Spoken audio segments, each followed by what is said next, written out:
Hello everybody, this is Mike Pung from Gold Cube.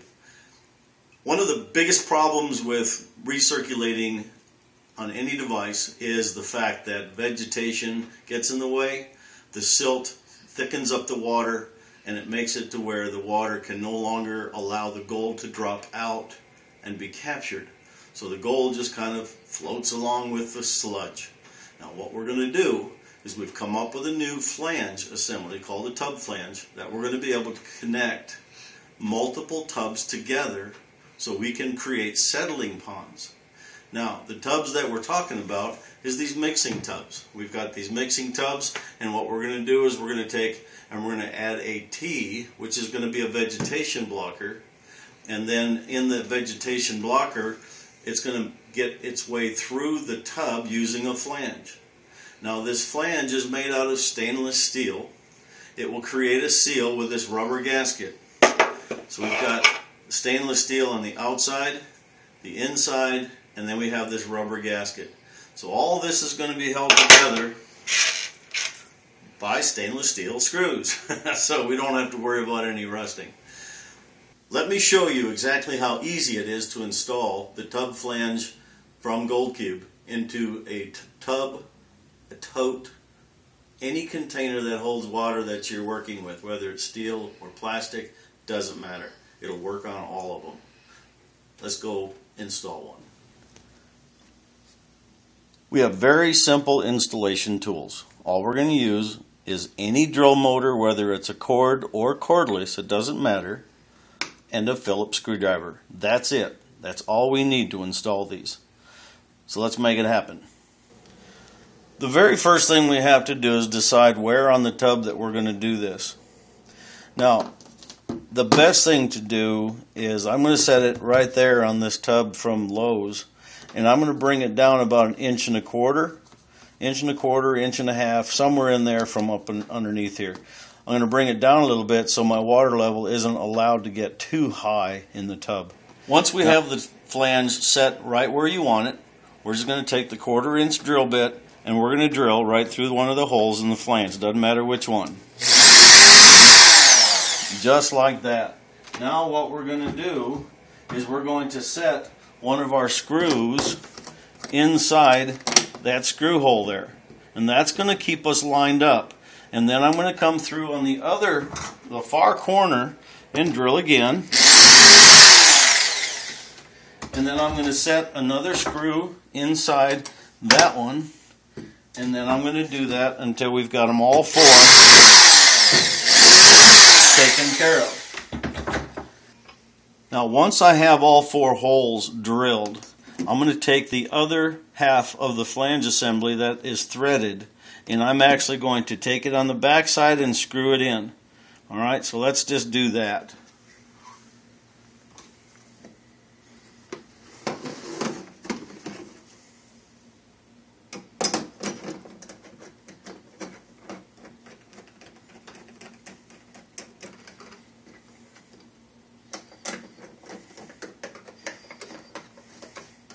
Okay, you notice that I'm not using a gasket because we're actually going to be using the 1/4 inch drill bit to cut the big middle hole. The flange itself is actually going to be the guide for the 1/4 inch drill bit to cut that out. It's going to be pretty cool. Now you notice that I've got this up against the wall. The reason I've got it against the wall is because I'm going to lean against it, and that's going to secure the cut. Because what we're going to do is we're going to drill down, and leaving the drill bit running, we're going to go clockwise and allow the drill bit, cutting right about in the middle of it, we're going to allow the drill bit to act like a hole saw and cut this plastic out. Alright, let's do this.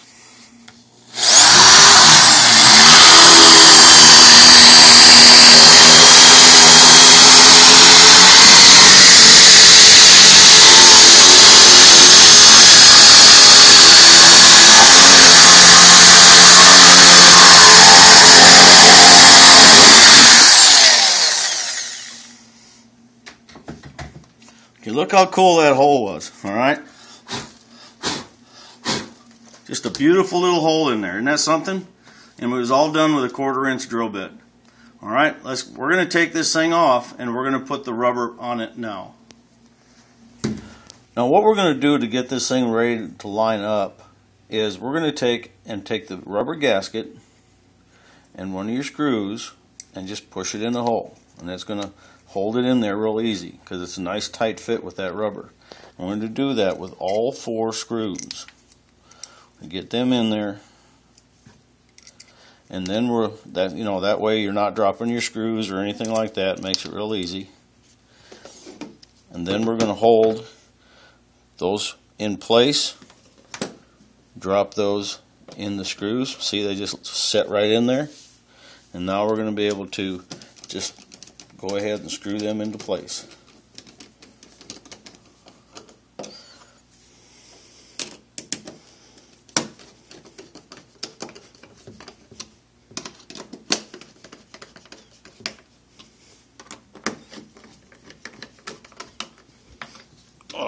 Okay, nice and tight. Voila, that tub flange is installed. We've got the tub flange installed, and now we can take the vegetation blocker and get it installed in the tub. Now it's going to be a very tight fit. It's going to be very tight because we want a good friction fit in there. So it's going to, you just take and push it on a little bit of an angle, twist and push. Just like that. Alright, now our vegetation, our water level is going to be about that high. The vegetation floating around in here is not going to be able to drop in. So the only thing that's coming in is water from below. Alright, that's going to pass better water into the next tub. And that's going to act like a settling pond. And then that settling of the particulates trapped in the water are going to make your water cleaner when you pick up the water at the pump at the end of the recirculating system. So, very important device, an easy way to get these together, and when it comes time to go home, it's just as easy to take and pull these things out. And now, these being low profile, it's going to make it so you can actually stack your tubs back on top of each other, and it's going to be a very easy transport. Hope you like the new product. Now go out and get you some gold.